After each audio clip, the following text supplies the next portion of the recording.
often do you talk to a potential client and you feel great? You feel hopeful. You know you can help this person. You spend time with them, maybe half an hour, maybe an hour, and they never sign your retainer agreement. How frustrating is that?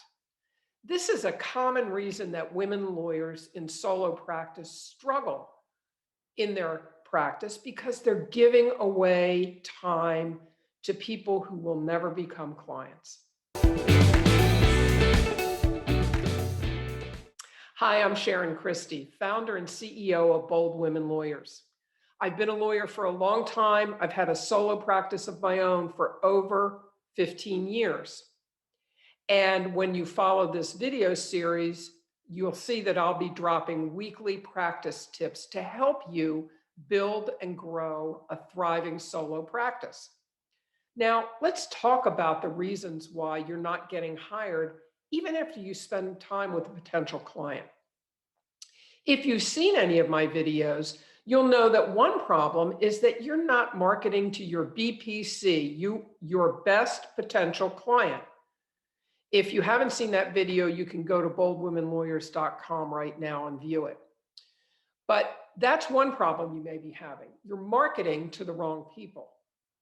Another problem that you're having is that you're not setting yourself up as the best and only solution for this potential client's problem. Now you're thinking to yourself, I'm a great lawyer. I really know my stuff. I can help this person. Why can't he see it? The answer is because you're not setting yourself up as the expert that he needs. And not just the expert and the only solution to his problem. So how do you do that? Well, there's several things that you can do. Today, we'll start with the first step. It all starts with your initial interaction. Did the potential client call the office and get you on the phone right away? If the answer is yes, stop immediately. Stop doing that. Think of it this way. Let's say you have a serious health problem and you need a brain surgeon. And you call Dr. Smith's office and her staff says, oh, you need to see the doctor? Great, come on in. We're wide open. We don't have any appointments today. Now, what are you going to think? You know what you're going to think. You're going to stop and say, wait a minute, this is a brain surgeon that doesn't have any patients. Maybe I'm not seeking the right person here. Maybe I need to look elsewhere. There is something in our human nature that says, if people aren't clamoring for this doctor's services, maybe she's not the best choice for me. It's the same thing with lawyers. If a potential client thinks that you are so lacking in clients that you can take the call right away, they may second guess their choice. So what do? Well, you make sure you send the right message. And the right message is you don't take unscheduled phone calls. Now, it could be that you schedule the appointment later in the same day, or you schedule the phone appointment or the in-person appointment or the Zoom call, however you meet with your potential clients initially. You schedule it for the next day. You can do that, but it has to be scheduled. That sends the right message. You want to make sure that the potential client understands you're busy, your time is valuable, and they're fortunate to get an appointment with you. Now, you may, depending on your staffing situation, another thing that you can do is you teach your staff how to do the initial intakes. And that's what I did in my practice. My practice was all Social Security disability.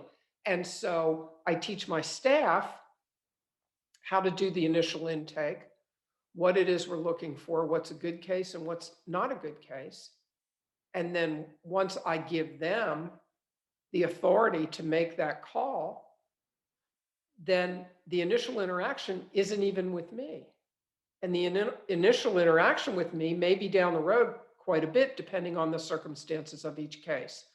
And I can tell you that I have not taken an initial call in my disability practice in well over 10 years, probably closer to 15 years.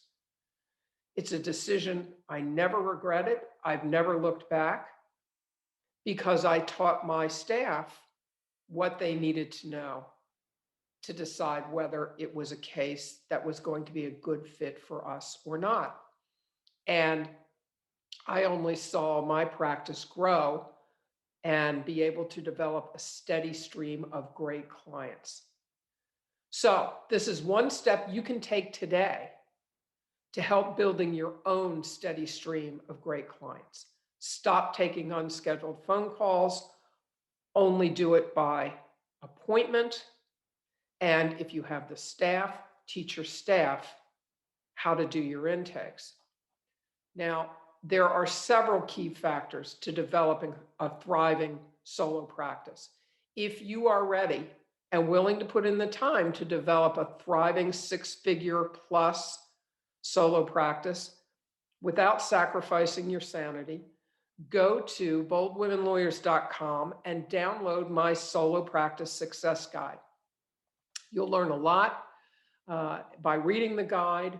You'll learn some tips on how I got a steady stream of clients coming to my business. And I never worried about where was the next client coming from because I had a system in place to make sure that they were coming in consistently. You'll learn why most women lawyers struggle to get the next client signed up. You'll learn how you can free yourself from a lot of that busy work that ties up your time, takes up your time, and robs you of the time you need to grow your practice. You'll learn that and a whole lot more. So make sure you go get your guide and be sure to come back and watch my weekly videos to learn more practice tips. I'll see you next week.